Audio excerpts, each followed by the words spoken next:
చేయండి. నమస్తే రమగారు. నమస్తే చే రమగారు, కొంతమంది కొన్ని ఇళ్లలో కొన్ని మాటలు ఏంటంటే వాళ్ళు చాలా బాగున్నారు, మా అక్క బాగుంది, లేకుంటే మా అన్నయ్య బాగున్నాడు, నా దాకా వచ్చేసరికి నన్ను సరిగ్గా చదివించలేదు, సరిగ్గా పెంచలేదు, సరైనోడికి ఇచ్చి పెళ్లి చేయలేదు, కాబట్టి నా జీవితం ఇట్లా అయిపోయింది. ఎంతసేపు తల్లిదండ్రులను నిందించటం, తల్లిని ఏదో ఒకటి అనుకోవటం, తండ్రిని అనుకోవటం, లేదా అన్నదమ్ములను అనుకోవటం, లేదు అంటే చదువు చెప్పిన టీచర్నైనా సరే వాళ్ళందరికీ బాగా చెప్పారు, నాకు చెప్పలా, కాబట్టే నా జీవితం ఇలా అయిపోయింది, లేకుంటే మా బాబాయ్ ఎలా చేశాడు, ఇలాంటి మాటలు తరచుగా ఎక్కడో ఒక చోట ఏదో ఒక ఫ్యామిలీలో మనం వింటూనే ఉంటాం కదండి. డిసాటిస్ఫాక్షన్, దేనికి తృప్తి పొందరనమాట. ఏదో ఒక వెలితిని వెతుక్కొని అదే నా జీవితానికి కారణమైపోయింది అని మాట్లాడుతూ ఉంటారు. చూసారా మీరు ఇలాంటి వాళ్ళని? బోళది మంది కనిపిస్తారు జయ. వాళ్ళు ఎవరు నా కాన్సన్ట్రేట్ చేయలేదు, నా చిన్నప్పుడు నా మీద శ్రద్ధ పెట్టలేదు అలా అనిపిస్తుంది. నేను కూడా అంటాను జయ, ఇప్పుడు చెప్తా, గుర్తొచ్చింది ఒక మాట. చెప్పండి. మా చిన్నప్పుడు మా ఆఖరికైకి నాకు ఒక 4 ఏళ్ళ గ్యాప్ ఉంది. మిగిలిన వాళ్ళు ఎవరికి లేదు, మా ఇద్దరికే గ్యాప్ ఉంది. ఆఖరికైకి మా పెద్దక్కయ్య గారమ్మ ఇద్దరు ఒకే వయసు వాళ్ళు, పెద్దక్కయ్య కూతురు.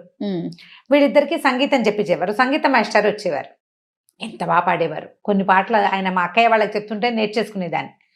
ఎందుకో తెలీదు వాళ్ళిద్దరికి, మా అక్కయ్య గారు అమ్మాయి పెద్దగా అసలు పాడేది కదా, అది మాట్లాడుకున్నాడు, చాలా మౌనంగా ఉండేది, నిశ్శబ్దంగా బొమ్మలా ఉండేది అంతే.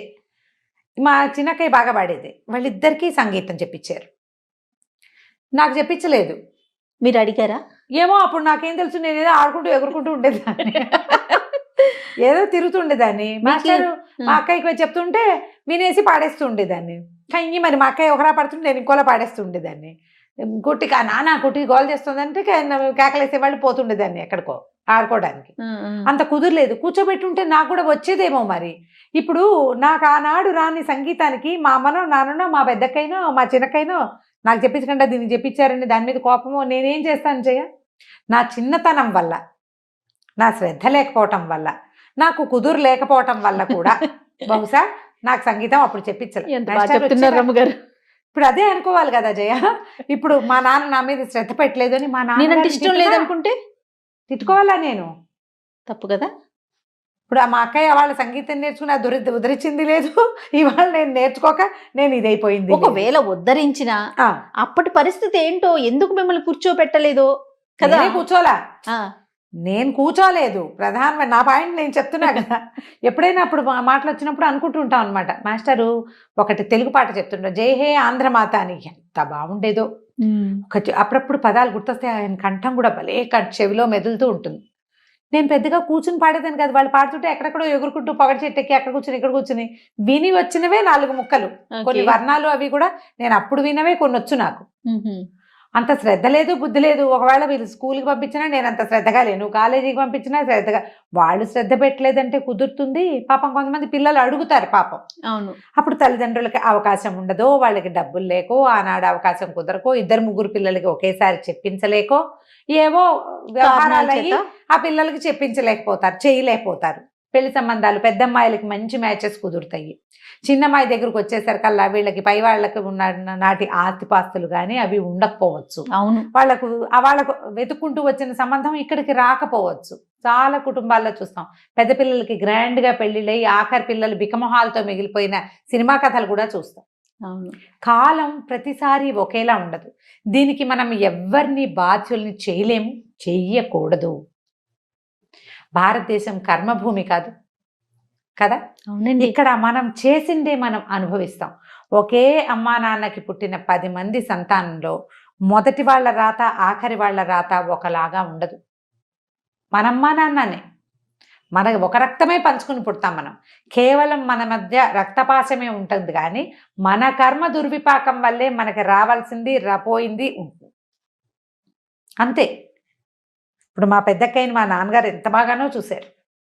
నాకు వచ్చేసరికి 12 నిండేసరికి మా నాన్న వెళ్ళేపోయారు. ఇప్పుడు నేనేమనాలి? నాలాంటి పరిస్థితుల్లో ఉండేవాళ్ళు 1000 మంది ఉంటారు. 2 పిల్లలు ఉండి నాన్న పెద్దమ్మాయిని ఏదైనా మంచి కాలేజీలో చేర్పించి చేయగలిగి, రెండో అమ్మాయి దగ్గరకు వచ్చేసరికి ఏం ప్రాబ్లం వస్తుందో చేయలేకపోతారు. అప్పుడు ఎవరినంటాం? పెద్దమ్మాయిలకి బాగా చేయలేక పెద్దమ్మాయిలు తొందరగా పెళ్లిళ్ళు చేసేసి రెండో పిల్లల్ని MBBSలు MBAలు ఫారిన్ పంపించి చదివించడాలు. పెద్దమ్మాయికి 20 ఏళ్లకే పెళ్లి, రెండో పిల్లకి 30 ఏళ్ళు వచ్చినా దాని ఓన్ సెలక్షనే అవుతుంది కొన్ని చోట్ల. కాలం వల్ల ఇలాంటివి జరుగుతాయి. దీనికి వ్యక్తులు, నాన్నలు కానీ, మామయ్యలు కానీ, బాబాయిలు కానీ, సంసారంలో మిగిలిన వాళ్ళు కానీ, టీచర్లు కానీ కొద్దిగానే బాధ్యులవుతారు. పూర్తి స్థాయి బాధ్యత వాళ్ళది ఉండదు. దాంట్లో ఎక్కువ బాధ్యత ఒకటి కాలానిది, రెండోది మన కర్మానుభవానిది. ఈ రెండింటిని మనం మార్చలేం. అది అయిపోయిన దాన్ని తలుచుకుని తలుచుకుని తలుచుకుని అని అని వాళ్ళు అలా చేయలా, వీళ్ళు ఇలా చేయలా, వాళ్ళ మొహాలు మండ, వీళ్ళు దుంపలదేగా అని ఎంతసేపు తిట్టుకుంటుంటే కట్టెకున్న నిప్పు కట్టెని కాల్చినట్టుగా మనని కాల్చేస్తూ ఉంటుంది. నువ్వు అది జరిగిపోయింది నిన్నటి దాన్ని మనం మార్చగలమా? లేదు. రేపటి దానికి నీ సంగతి తెలియదు, ఏమవుతుందో రేపటి దానికి నందో రాజా భవిష్యత్తు చెప్పలేకపోతాం. ఈ రోజున నాశనం చేసుకుంటున్నాం, మనం ఇది పాడు చేసేసుకుంటాం కదా. ఈ రోజు నువ్వు సరిగ్గా జీవించగలిగిన ఆలోచన చేయాలి. ఇవాళ నువ్వు చిన్నతనంలో నేర్చుకోలేనివి, చిన్నతనంలో నీకు అవకాశం లేనివి, మార్చలేనివి ఎలాగో మార్చలేము. చిన్నప్పుడే చేసేసిన పెళ్ళిళ్ళు, లేకపోతే ఫెయిల్ అయిపోయిన పెళ్ళి, వాటిని ఏం చేయలేకపోతాం కదా. కానీ మనకేమైనా అంబిషన్స్, ఆశలు, కోరికలు, ఏదైనా భగవద్ దర్శనాలు, ఏదైనా చదువుకోవటం, ఇలాంటివి ఉంటే అవి మనం ఇప్పుడు చేసుకోవచ్చు. మీ అవకాశం వంతు ఉంటే ప్రయత్నం చేయండి, మీ ప్రయత్నం చేయండి. ప్రధానమైనది ఏంటంటే ఇక్కడ ఈరోజు ఇదే ఇంపార్టెంట్. నిన్నటిది నువ్వు తవ్వి పోసుకుని తలకెత్తుకున్నా మారేది లేదు.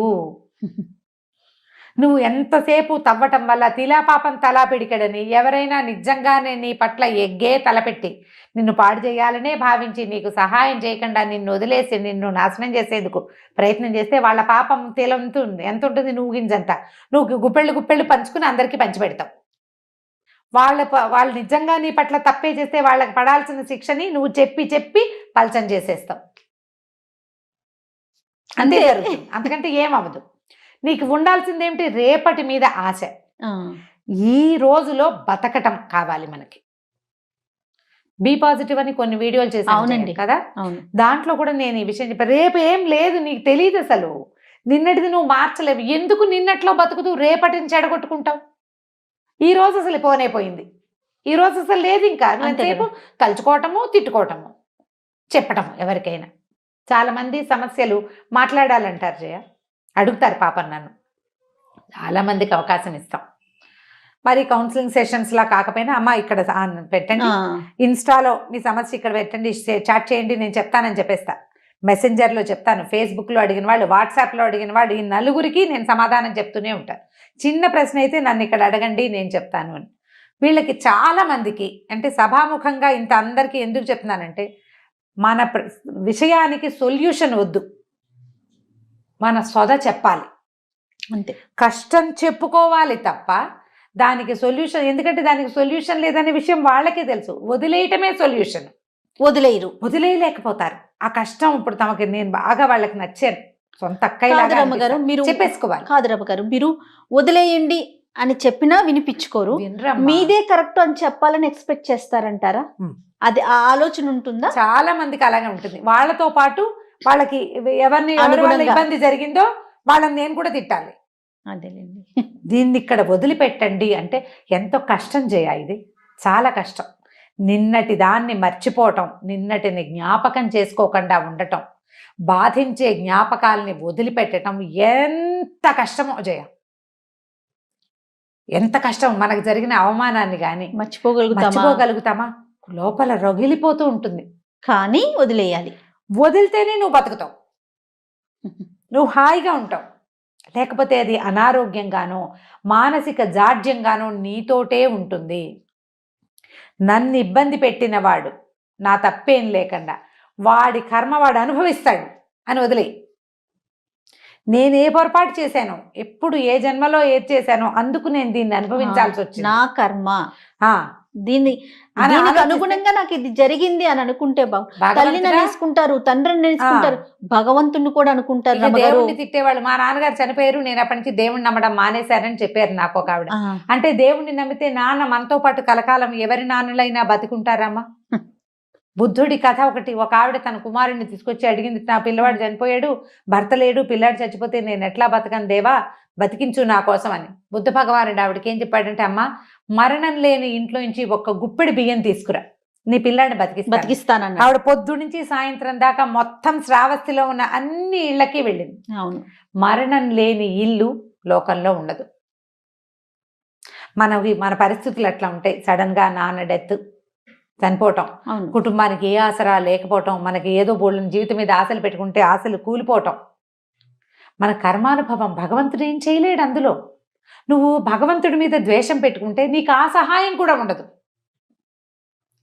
అతడున్నాడన్న ఆలంబన ధైర్యం కూడా మనకు ఉండదు కదా. ఉండదు కదా. మనం నమ్మవలసింది మన కర్మ దుర్విపాకాన్ని. ఇతరులని నిందించడం మానేయండి. దానివల్ల మీరు ప్రశాంతంగా ఉంటారు.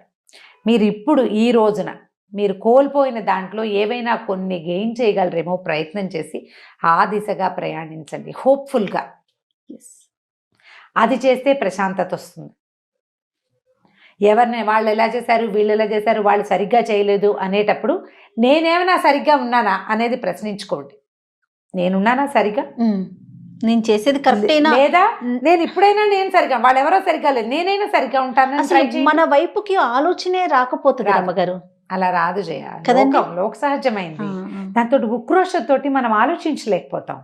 మెయిన్ అది. దాన్ని తగ్గించుకునే ప్రయత్నం చేయాలి. సరిగ్గా ఆలోచించండి. మనదైన పాజిటివ్ సమాజాన్ని సొంతం చేసుకోండి. సూపర్. Thank you. నమస్తే రమగారు. నమస్తే.